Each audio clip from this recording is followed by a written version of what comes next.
Yan. Ito yung electric fan na ginagawa niya.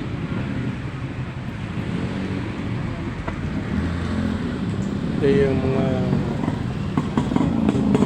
ginagawa niya na nagpapagawa sa kanya. Kaya mga pisa-pisa lang.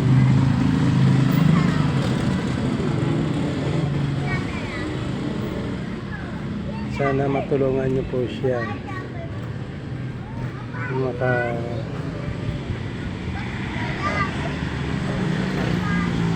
makakuha po siya ng pisto para sa shop ng paggawa ng electric fan.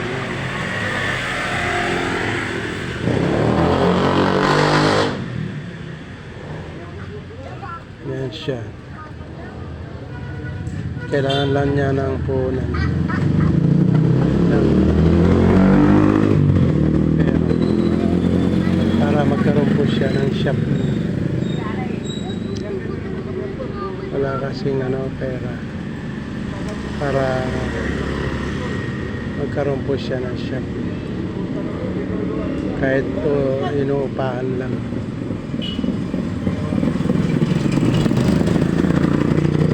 Sino ang magandang kalooban na may kaya, matulungan niyo po siya, mabigyan niyo po ng tulong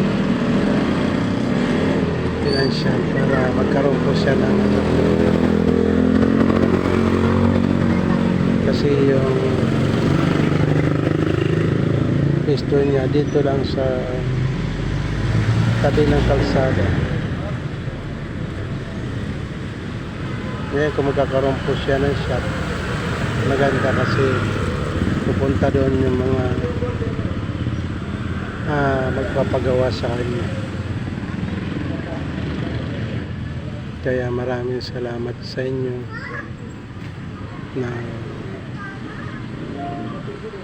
kung sino man ang magandang kalooban na tumulong sa kanya, matulungan niyo po siya.